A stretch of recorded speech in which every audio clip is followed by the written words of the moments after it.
انتظار حسین کے ہاں ہندی دیومالا اور اساطیر کو پس منظر میں برت کر معنوی تہداری پیدا کرنے سے متعلق ابھی جو ہم گفتگو کر رہے ہیں وہ گفتگو جاری ہے۔ انتظار حسین نے دیومالائی اور اساطیری انداز اختیار کر کے جدید افسانہ نگاروں میں اپنے لیے ایک مخصوص جگہ بنائی ہے۔ قصے، کہانیاں، تمثیلیں، حکایتیں، ہندی دیومالا، جاتک کہانیاں، لیجنڈ کردار، اسلامی روایات اور قصے کہانیوں کو بروئے کار لاتے ہوئے اس خوش اسلوبی سے وہ انسانی سروکار کو پیش کرتے ہیں کہ ان میں از خود معنوی تہداری پیدا ہو جاتی ہے۔ وہ اپنے افسانوں میں اساطیری پس منظر استعمال کر کے ہمیں اپنے تخلیقی تجربے کی جو ندرت ہے اس سے آشنا کرتے ہیں۔ ہجرت، اپنی جڑوں سے کٹنے، اخلاقی زوال، خوف و وسوسے، اندیشہ، بے یقینی اور سفر، اس طرح کے جو اہم مسائل و موضوعات ہیں، ان موضوعات کو جس سلیقے سے وہ برتتے ہیں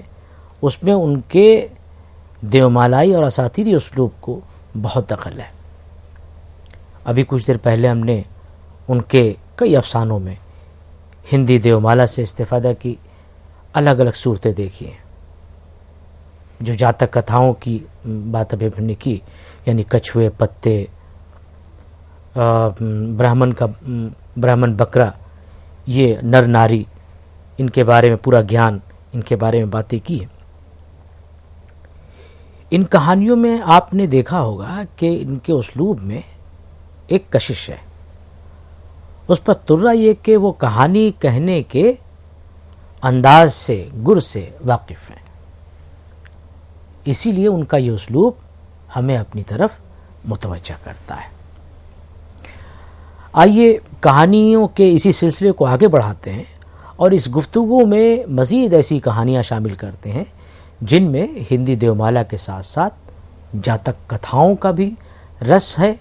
اور جن کو پس منظر میں برت کر کے انہوں نے ہمارے عہد کے مسائل سے ایک رشتہ بھی قائم کیا ہے۔ اور اس کے علاوہ ایک کہانی اور بھی ہم اس میں شامل کریں گے جس میں انہوں نے یونانی دیومالا کا بھی استعمال کیا ہے۔ چیلیں کے عنوان سے وہ کہانی ہے، اس کا ہم آگے چل کر کے ذکر کریں گے، جس میں انہوں نے دیومالا، یونانی دیومالا کا استعمال کیا ہے۔ تو اس سے خود آپ کو اندازہ ہوتا ہے کہ وہ کتنے کہنا چاہیے کہ کتنا وسیع مطالعہ تھا ان کا۔ نہ صرف یہ کہ وہ اسلامی تہذیب و روایات سے واقف تھے اور ہندی دیومالا سے واقف تھے، بلکہ وہ مغربی ادبیات سے بھی ان کو خاصا شغف تھا، اور وہاں کی جو تہذیبی روایات ہیں، جو ادب میں جو مختلف رجحانات اور مائلانات چل رہے ہیں ان سے بھی، اور وہاں کی زندگی اور تہذیب میں جو چیزیں آ رہی تھیں اس کو بھی وہ اپنے افسانوی بصیرت میں شامل کرتے ہیں، اور اس تجربے میں جو ان کا افسانوی تجربہ ہے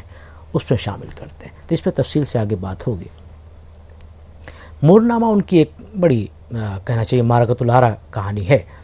جس طرح کہ کشتی ان کی ایک بہت اہم کہانی ہے، جس میں تقریباً سارے کہنا چاہیے کہ روایتوں کا، تمام مذاہب میں آپ جانتے ہیں کہ طوفان اور سیلاب کا ایک تصور ہے کہ سیلاب آیا اور پوری دنیا تباہ ہوئی۔ تو قرآن میں بھی ذکر ہے، ہندی دیومالا میں بھی اس کا ذکر ملے گا آپ کو، اور روایتوں میں بھی اس کا ذکر ملے گا، طوفان عظیم کا۔ تو کشتی ہے۔ مورنامہ اسی طرح سے آپ دیکھیں کہ ایک ایسی اہم کہانی ہے جس میں انہوں نے اس کہانی میں انہوں نے دیومالا کے ساتھ حقیقت کو ملا کر کے بیان کیا ہے۔ اس کہانی میں ایٹمی ہتھیاروں کے مضر اور مہلک اثرات کو مہابھارت کے پس منظر میں پیش کیا گیا۔ مہابھارت سے جو لوگ واقف ہیں وہ جانتے ہیں کہ اس میں ایک ہتھیار کا ذکر ہے جسے برہماستر کہتے ہیں، اور جس کے استعمال سے پوری کائنات تباہ ہو سکتی تھی۔ کہتے ہیں کہ سرماؤں کے جو استاد تھے دروناچاریہ، ان کے پاس وہ خوفناک ہتھیار بھی تھا جسے برہماستر کہتے ہیں۔ دیکھنے میں وہ ایسا کچھ بہت خاص نہیں تھا، معمولی تھا، لیکن اگر وہ استعمال ہو جائے اس میں وہ قوت تھی، وہ طاقت تھی کہ پوری کائنات کو نیست و نابود کر دے، کہ دور دور تک جیو جنتو کا نام نشان نہ رہے، بستی اگر کوئی زد میں آ جائے تو دم کے دم میں راکھ ہو جائے۔ تو ایٹم بم کا بھی یہی حال ہے، جہاں وہ گرتی ہے کس طرح سے تباہی مچاتی ہے، جس طرح سے وہ بم گرتا ہے کہیں، کیا ناگاساکی اور ہیروشیما کی کہانی آپ کو پتہ ہے۔ تو اس جو ویپن ہے یعنی برہماستر کے استعمال کا طریقہ دروناچار نے اپنے عزیز شاگرد ارجن کو بتایا تھا۔ استاد اور شاگرد دونوں نے بنی نوع انسان کی بقا کے پیش نظر اسے کبھی استعمال نہ کرنے کی قسم کھائی تھی، لیکن ظاہر ہے کہ قدرت کو کچھ اور ہی منظور تھا۔ کروشیتر کے میدان میں استاد اور شاگرد دونوں آمنے سامنے ہوئے، لیکن دونوں نے ہی اسے استعمال نہیں کیا، اسے پرہیز کیا۔ مرتے مرتے جب دروناچاریہ نے اپنے بیٹے اشودھاما کو برہماستر کا راز بتایا اور اس کا وعدہ لیا کہ وہ استعمال نہیں کرے گا، لیکن جنگ کے آخری لمحوں میں اپنی شکست دیکھ کر کے کہنا چاہیے کہ ان کا لڑکا اسے استعمال کرتا ہے، جس سے آپ اس کے استعمال سے آپ یہ دیکھیے کہ جو پانڈووں کی عورتیں تھیں ان کے حمل تک گر جاتے ہیں۔ اس کی اس حرکت سے ناراض ہو کر کے شری کرشن نے اسے شراپ دیا، اور شراپ میں جو باتیں کہیں، کوٹ، ہے درونا کے پاپی پتر تیرا وناش ہو، یہ سب یہ باتیں ہیں، یہ انتظار حسین لکھ رہے ہیں۔ کس طرح سے آپ دیکھیے کہ کیا جو لفظیات ہیں، آپ اس سے آپ اندازہ کر سکتے ہیں کہ کس طرح سے وہ موضوع کے اندر گھستے ہیں اور اندر تک جاتے ہیں، اور اسے وہاں سے اس طرح کی لفظیات اور اس طرح کا پورا استعاراتی نظام، وہ ساری چیزیں وہاں سے اٹھاتے ہیں۔ ہے درونا کے پاپی پتر تیرا وناش ہو، تو نے بالک ہتیا کا پاپ کیا ہے، میں تجھے شاپ دیتا ہوں کہ تو 3000 برس اس طور جیے گا کہ بنوں میں اکیلا مارا مارا پھرے گا، تیرے زخموں سے صدا خون اور پیپ ایسی رسا کرے گی کہ بستی والے تجھ سے گھن کھائیں گے اور دور بھاگیں گے۔ انکوٹ۔ ایسا مانا جاتا ہے ابھی بھی کہ اشودھاما آج بھی اس بددعا کو، شراب کو بھوگ رہا ہے اور اپنے گلے سڑے جسم کے ساتھ زندہ ہے۔ تو آپ دیکھیں کہ انتظار حسین نے دیومالائی کہانی کے توسط سے ہمارے زمانے کی جو صورتحال ہے اس کی المناکی کو واضح کیا ہے، اسے بتایا ہے کہ ہم بھی آج ایک طرح سے انہی حالات سے دوچار ہیں، جہاں اشودھاما برہمستر لے کر کے ہمارے درمیان موجود ہے اور نہ جانے کب وہ اس کا استعمال ہم پر کر دے اور ہمیں ہلاک کر دے۔ ہماری جانیں کہنا چاہیے کہ ایسے ناعاقبت اندیش بہادروں کے ہاتھوں میں ہے، اور المیہ یہ ہے، ستم ظریفی یہ ہے کہ ہم اپنے دفاع میں کچھ کر بھی نہیں سکتے، کوئی راستہ بھی نہیں ہے اس سے بچنے کا۔ تو مورنامہ کی یہ کہانی تھی جس میں انہوں نے حقیقت اور کہنا چاہیے دیومالا کو ایک طرح سے ملایا، اور ملا کر کے جو اس کا آمیزہ تیار کر کے جو افسانے کی شکل میں ہمارے سامنے رکھا ہے، بہت ہی کہنا چاہیے کہ حیرت انگیز اور بہت ہی دلکش ہے۔ مورنامہ کے علاوہ 10واں قدم، کچھ اور کہانیاں ہیں، 10واں قدم ہے، اجودھیا، جبالا کا پوت، ناگنامہ، مشکند۔ ان کہانیوں میں آپ دیکھیں کہ ہندو جو فکر و فلسفہ ہے اور ہندو دیومالا سے استفادہ انہوں نے کیا ہے، اور ان تصورات کی مدد سے انہوں نے ہمارے اپنے عہد کی جو کہنا چاہیے کہ جو پامال اقدار ہیں اور جو اخلاقی زوال ہو رہا ہے، اس صورتحال کو پیش کرنے کی کوشش کی ہے، بہت کامیابی کے ساتھ بلکہ پیش کیا ہے۔ 10واں قدم میں وہ کہانی ہے، وہ مہابھارت کی مشہور رومانی کہانی نل اور دمینتی کی کہانی پر وہ 10واں قدم مبنی ہے۔ دوسری طرف مشکند جو ہے اس میں وقت کی تیزگامی کو بتایا گیا ہے، اور کہ وقت کتنا تیز رفتار اور برق رفتار ہے۔ اس میں خابیدہ سادھو اور اصحاب کہف کی مٹبھیڑ ہے، اس سے واضح کیا گیا ہے کہ وقت بہت تیز رفتار ہے۔ اصحاب کہف کا واقعہ آپ جانتے ہیں کہ اسی کہف کے نام سے ایک سورت بھی ہے قرآن میں، اور اس میں اس واقعے کا ذکر ہے۔ سادھو کی جو ملاقات ہے، جب وہ غار میں چھپے ہوئے جو لوگ ہیں ان سے ملاقات ہوتی ہے، تب انہیں پتہ چلتا ہے کہ کتنا وقت بیت گیا ہے جب سے وہ لوگ غار میں سوئے ہوئے تھے، اور ان کا زمانہ ختم ہو گیا ہے، ایک نیا دور آ گیا ہے۔ وہ پیسہ لے کے، قرآن جب سورت پڑھیں گے تو آپ کو ملے گا کہ کچھ پیسے دے کر کے وہ اپنے ساتھی کو بھیجتے ہیں بازار میں کچھ لانے کے لیے، تو وہ لوگ اس کو حیرت سے دیکھتے ہیں کہ یہ کیا پیسہ لے کے آیا ہے، مطلب کہ وہ ان کو جانتے نہیں اس پیسے کو، وہ رائج نہیں ہے، پرانے زمانے کا ہے۔ تو اس سے ان کو پتہ چلتا ہے کہ ان کا زمانہ ختم ہو گیا ہے، ایک نیا دور شروع ہو گیا ہے، اور اس لیے کہ پھر وہ غار میں چلے جاتے ہیں واپس۔ جبالہ پوت بھی دیومالا کے پس منظر میں لکھی گئی کہانی۔ اس کہانی میں آپ دیکھیں کہ حصول علم کو سمجھانے کی کوشش کی گئی ہے کہ انسان علم اور گیان تو دنیا میں تفکر کے ذریعے سے حاصل کرتا ہے، اس میں غور کر کے حاصل کرتا ہے۔ اس جہان سے اگر آپ سرسری گزریں گے،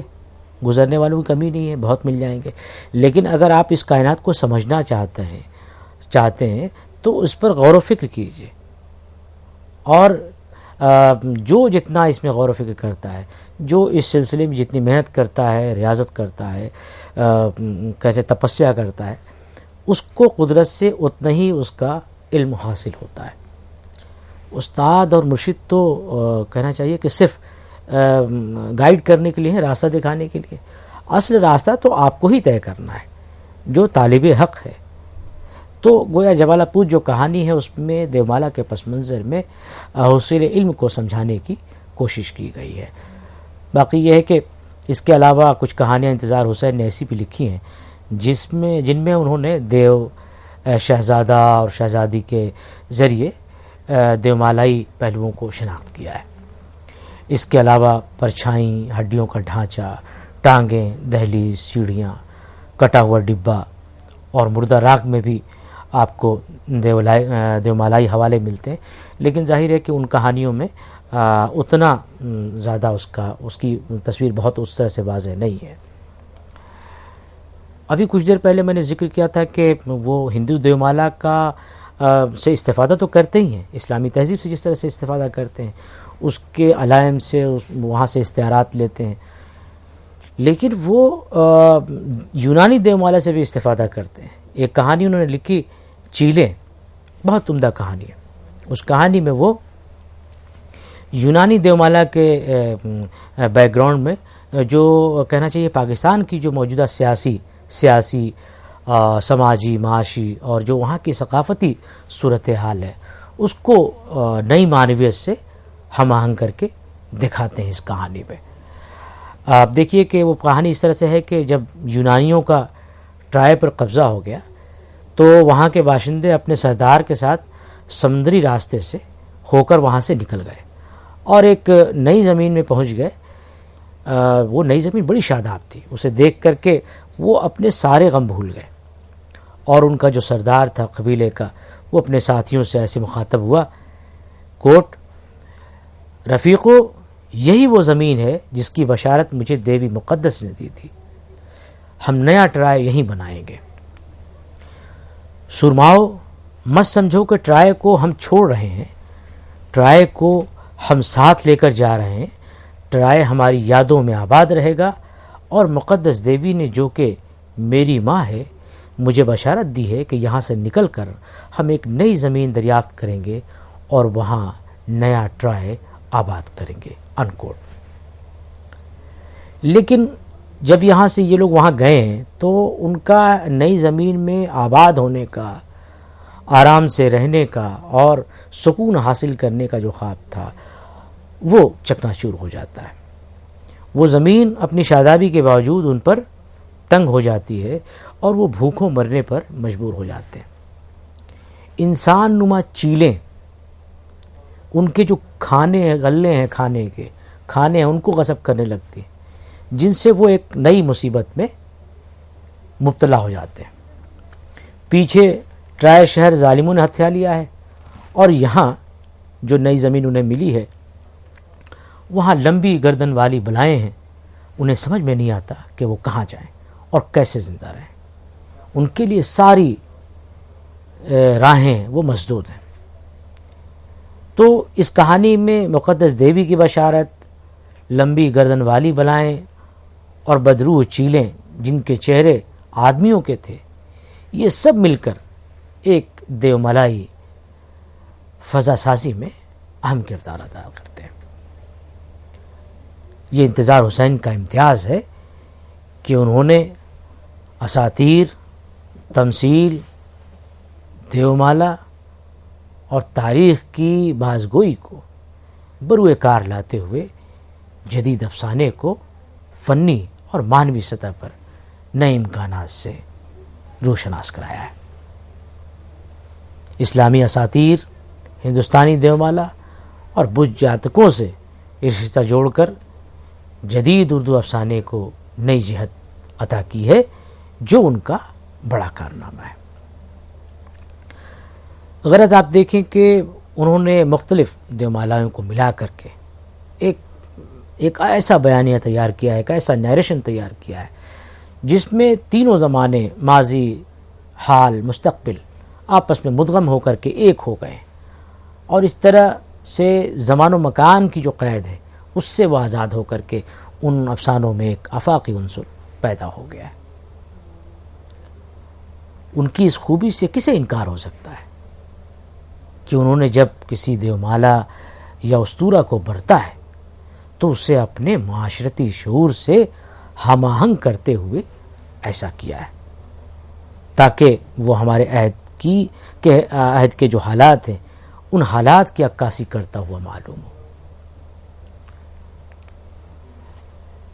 اقبال خورشید کو جو بہرحال یہ تو ان کے ایک اسلوب کے حوالے سے اور افسانوں کے حوالے سے بات ہوئی،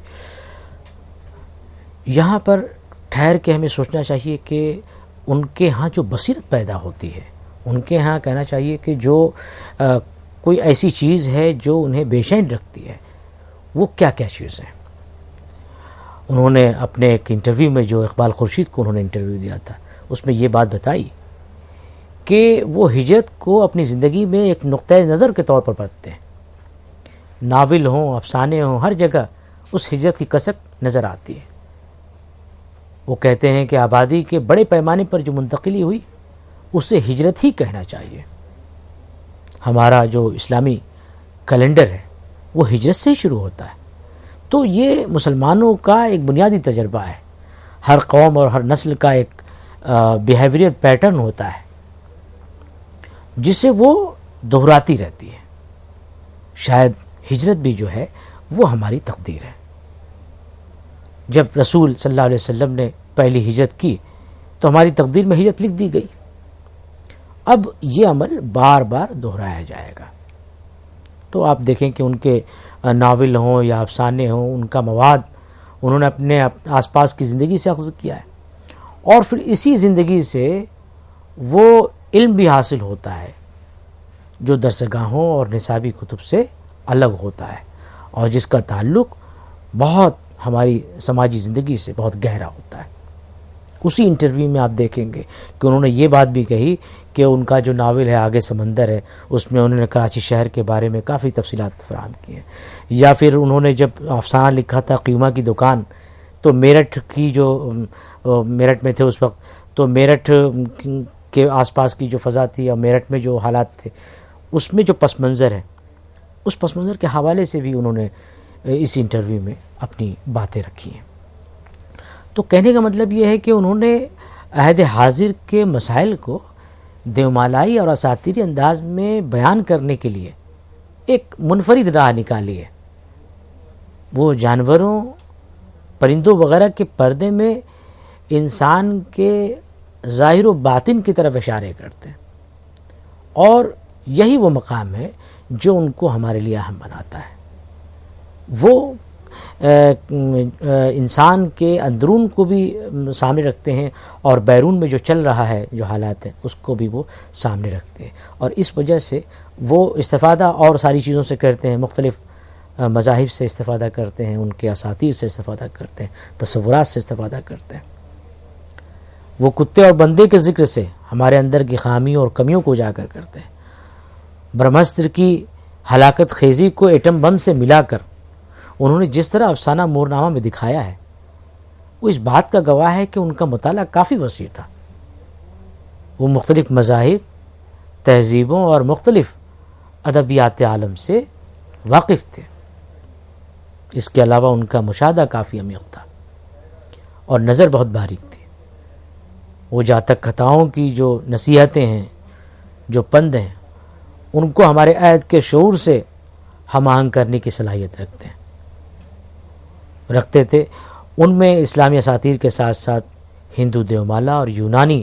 دیومالا کو بھی بطور پس منظر اپنے افسانوں میں استعمال کیا. یہ ساری خصوصیات، یہ ساری باتیں جن کا میں نے ابھی ذکر کیا، اس بات کی طرف اشارہ کرتی ہیں کہ انہوں نے مشرقی ادبیات کے علاوہ انگریزی کے توسط سے مغربی ادبیات کا بھی گہرا مطالعہ کیا تھا. وہ مغربی ادب کے مختلف رجحانات اور میلانات سے واقف تھے. ماضی سے انہیں کافی لگاؤ ہے. ایک مرتبہ اس کا ذکر کرتے ہوئے انہوں نے کہا تھا کہ اپنے گھر میں بیٹھے ہوئے ہمیں اس بات کا ادراک نہیں ہوتا کہ علیحدگی کسے کہتے ہیں. علیحدگی کے بعد ہی پرانی یادیں ہمیں ماضی کی یاد دلاتی ہیں. ان کے افسانوں آپ دیکھیں کہ انسانی اور غیر انسانی کرداروں کے علاوہ ایک اور بہت اہم کردار ہے، اور وہ کردار ہے بیانیہ کا. ان کا بیانیہ آپ دیکھیں، ناول ہو، افسانے ہو، جتنے بھی افسانوں کا میں نے ذکر کیا، جو بھی اہم افسانے ہیں ان کو آپ پڑھیں، اس حوالے سے آپ کو لگے گا کہ ان کا بیانیہ بڑا پاورفل ہے، بہت پرقوت اور بہت ہی صاف و شفاف ہے. اس کے علاوہ انہیں اس بات سے جو اپنی جڑوں سے کٹنے کا جو احساس ہے وہ تو ہے ہی، اور نئے زمانے کی جو ایک دین ہے صنعتی تمدن، وہ کہتے ہیں کہ اس صنعتی تمدن نے لوگوں کو ایسا حواس باختہ کر رکھا ہے کہ اس خود ساختہ ترقی کے نام پر پیڑوں کو لوگ کاٹ رہے ہیں. اپنے ایک مضمون میں انہوں نے اس طرف اشارہ کیا ہے اور کہا ہے کہ ہماری زندگی سے جس طرح درخت ختم ہوتے جائیں گے، کہانی بھی ختم ہوتی جائے گی. تو یہ ساری باتیں آپ دیکھیں کہ ہجرت سے کٹنے کا معاملہ ہے، خواب کا معاملہ ہے، مختلف اساطیر کو برتنے کا معاملہ ہے، لیجنڈ اور حقیقت کو ملا کر کے پیش کرنے کا معاملہ ہے، یا پھر جس طرح سے وہ فطرت کے قریب ہیں، وہ کہتے ہیں کہ بھائی درخت جیسے ختم ہوتے جائیں گے، کہانی بھی ختم ہوتی جائے گی. یہ ساری جو چیزیں ہیں انہیں بالکل ایک منفرد فنکار کے طور پر ہمارے سامنے پیش کرتی ہیں. ان کے بارے میں کسی نے بڑی اچھی بات کہی تھی کہ وہ نئی نسل میں ہزاروں سال پرانا آدمی ہے، اور یہ کہ قدیم ہندوستانی تہذیب اور اسلامی تاریخ میں وہ رچے بسے شخص تھے. یہ کوئی معمولی بیان نہیں ہے، یہ بہت اہم بیان ہے. جو بھی ان کی تحریروں کو پڑھنا چاہتا ہے، سمجھنا چاہتا ہے اور اسے ان کے افسانوں سے استفادہ کرنا چاہتا ہے، خود کے اندر ایک بصیرت پیدا کرنا چاہتا ہے، تو اسے معلوم ہونا چاہیے کہ کس آدمی کو پڑھ رہا ہے. ایک ایسا آدمی جو صرف اپنی تہذیب سے واقف نہیں ہے، بلکہ وہ دوسری تہذیب سے بھی واقف ہے، مختلف دنیا کے دوسرے ملکوں میں جو تہذیبیں ہیں، جو مذاہب ہیں اور جو ان کے اپنے اعلیٰ تصورات ہیں، ان سے بھی واقف ہے. تو ان کو سمجھنے کے لیے ان تمام سرچشموں سے بھی واقف ہونا ایک طرح سے ضروری ہے، کیونکہ وہ ان سرچشموں سے استفادہ کرتے ہیں اور پھر اپنے عہد کی جو صورتحال ہے، اس کے جو تضادات ہیں، اس کی جو بولاجبی ہے، اس کو وہ اس سے ہم آہنگ کر کے پیش کرتے ہیں. ان کی کہانیوں سے یہ بھی باور ہوتا ہے کہ آدمی ہو یا معاشرہ، انسان کے اخلاقی زوال اور داخلی و خارجی رشتے کا جو عدم تناسب ہے، اس کی مختلف جہات پر ان کی نظر رہتی ہے. اس عہد کا آدمی اور معاشرہ جس طرح منافقت و ریاکاری، خود غرضی، منافع اندوزی اور بھی دیگر جو علائش ہیں، جو اخلاقی برائیاں ہیں، ان میں ملوث ہے، اس کے لیے اپنی شخصیت کی پہچان اور اپنی ذات کو برقرار رکھنا ایک بڑا چیلنج بن گیا ہے. ان کے افسانے انسان کی اسی جدوجہد، کشاکش اور مخلصانہ طلب کو استعاراتی اور اساطیری انداز میں ہمارے سامنے لاتے ہیں. اس لیے ان کا فن بقول گوپی چند نارنگ آج کے انسان کے گمشدہ اور کھوئے ہوئے یقین کی تلاش کا فن بن جاتا ہے۔ پرانے عہد نامے، انجیل، قصص الانبیاء، جاتک، بدھ جاتک، پرانوں، داستانوں اور صوفیہ کے ملفوظات سے استفادہ کر کے اپنے عہد کی خرابیوں کو، خامیوں کو اور تضادات کو نمایاں کیا ہے انہوں نے، اور ہمارے اندر اشیاء، کائنات، انسانی زندگی اور اس کے مختلف رنگوں کی تفہیم کے لیے ہمارے اندر بصیرت پیدا کی، اور یہ خود ایک ایسی خدمت ہے جس کے لیے وہ ہمیشہ ہمیشہ یاد کیے جائیں گے۔ بہت بہت شکریہ۔